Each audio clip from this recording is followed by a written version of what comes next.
This video is going to teach you how to understand anyone. Of course, this is going to be as detailed as the last one and as practical for you to actually implement into your daily life, but I need to give you a quick word of warning. If you're watching this and this stumbled across your page, or someone sent you this because of how amazing they thought this video was, you need to understand something. If you are not willing or putting yourself in a position to actually understand and listen to the things I'm about to say or be practical enough to implement them, this video is not for you. Putting that out there now. If you are not willing or able to be vulnerable enough and to put your ego aside to understand another person's actual point of view, this video is not for you. Okay, same as last time, let's get into it. No time to waste. Understanding someone is not the same thing as listening to someone. We're going to use 3 examples, same as last time, when someone is upset, when someone is angry, and when someone is confused. I feel like that is the best scenarios to give you a better understanding, because the first video was talking about how to communicate. This is talking about how to understand the other person. When someone is upset, when a person is upset, your first instinct, in fact, anyone's instinct, is going to be to explain yourself. Because when a person's upset, they're telling you something that you have done. And it is our default response to want to instantly defend ourselves, to not have ourselves painted in this negative light that this person is imagining us to be in. It's going to be hard, but if you can be intentional enough to not, don't. Do not defend yourself. An upset person will never ask what happened. They have a version of what happened. That is why they're upset. They're asking, do you understand why this hurt me? And I find it that it is so hard to navigate interactions because all you're thinking about in that moment is, you just painted me in a light that I've never seen myself in. The example I used in my last video was about if your partner texts you and you're never responding and they'd be like, oh my God, you don't respond to me at all. Why are you never paying attention to me? You're probably talking to other people. Now for us, when we hear that, our instinct is to just think, why are you talking like that? That is not me. I'm not those things. You know you're not those things. So your instinct is to defend that picture they've now painted of you. And by default, anyone who's trying to defend themselves is automatically defensive. And when you portray as defensive to a person who's just trying to express their emotions, whether they're doing that right or not, it is just going to become a back and forth argument. So a very practical take, regardless of scenario or circumstance, instead of saying, I didn't do that, I want you to try something else. I want you to now ask this person, okay, help me understand you. That is a very hard thing for you to do in certain situations, especially when someone's attacking you. But if you can find it in you to tell the other person who's upset or physically trying to communicate, whether they're failing at it or not, help me understand you. That is the first step you take, because understanding comes before solutions. You cannot fix something that you don't understand. When someone is angry, I think this is the one emotion that a lot of people will never get right, not until they actually find it in themselves. So, like I said, drop the ego, drop the act, get vulnerable. Because you hear anger, you respond anger. And I don't blame you. Because if a person again comes at you and attacks you, you have been painted in an image that you don't align with. That is not comfortable for anyone. So your initial response is to go, okay, screw you. Okay, well, screw you back. From the last video, if you remember, anger is not the emotion. Anger is the protector.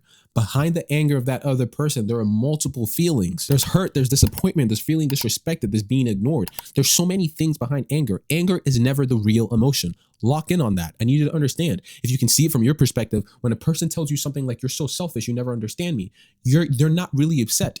They're not really thinking you're selfish. They're just feeling unincluded. So in the same light, when you're dealing with another person, you have to be willing enough to actually look at that scenario and think to yourself, okay, I don't think you're really mad right now. I think something else is happening and you are now projecting that thing as anger. Anger is not the emotion. Anger is the protector. And it's hard for me to tell you this, but I need you to stop listening to how they're saying it. I know that's hard. I know you want to protect yourself. You have your dignity on the line. But if you were to actively understand a person, regardless what emotion they find themselves in or what emotions you find them in, it requires you to stop listening to the how it is said and start thinking and investigating for the why. Because a person saying, you never listen to me, they are not talking about the listening. They are talking about the feeling of being unheard. And once you can differentiate between anger, the emotion, and what they're actually trying to say, that makes all the difference.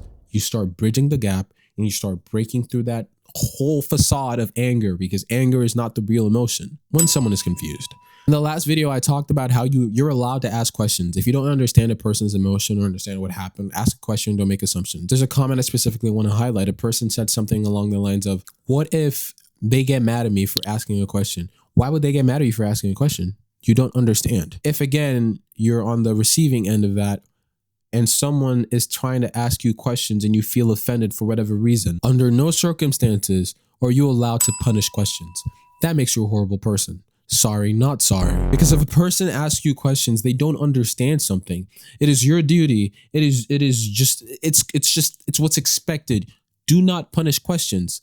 Answer them. Clarify them. Because remember what we said.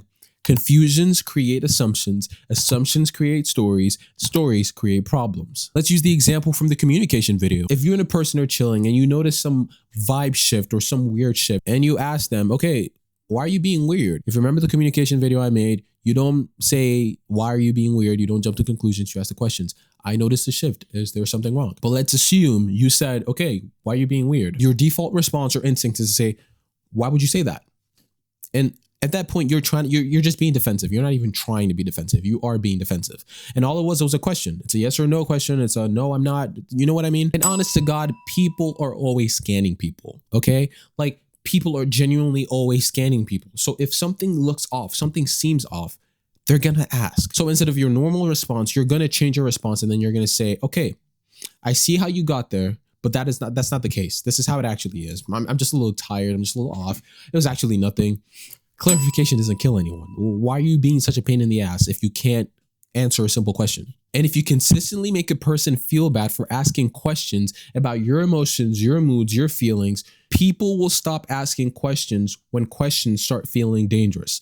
Because if I can't talk to you one-on-one, if I can't tell you, hey, what's going on? Is everything good? And you're quick to get defensive, you are not a person I even want to ask questions from. You're not a person I want to communicate with. You're not a person I want to figure out if something's wrong or not. So create an environment for that. If they ask the questions should not be offensive. They're literally questions. You don't need to get defensive. Answer it straight up. Give them some clarity. That's all they're actually looking for. If they're confused about something, they need clarity. Here's the formula. Let's run it back one more time. When you're upset, you need to understand before you start solving, because an upset person has a version of what happened. Remember that. They are coming at you with their version. Your job is not to dismiss that. Your job is to figure out why they feel the way they feel about that. Understand before you solve. When someone is angry, remember, anger is not the emotion, it's the protector. It'll be hard. It'll be very freaking hard. But when you look past the anger, you can solve it.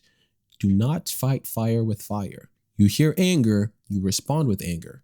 You see anger, ignore the anger, look past the anger. When someone is confused, clarify before correcting. If they feel a way, they feel something happened, okay, they ask you a question, or they don't ask you a question. I see what happened. I see how you're talking about it, but nah, it's really nothing. It makes all the difference. Understanding is a skill. Listening to people is a skill. Understanding people isn't hearing their words. We all say things all the time. It's figuring out what those words are trying to protect or what those words are actually trying to say. Because behind every reaction or outcome of a person, there is an emotion behind it. If you can take it down a notch, drop the ego, embrace some vulnerability, and actually try to listen, gang, you will be able to understand anyone. Once you understand that, people will become a whole lot easier to understand. One-on-one sessions will be going live very soon, and I'd be more than happy to work with anyone. So, like I said, DM me if you're interested in that. As always, I'm Cam. I will see you in the next one.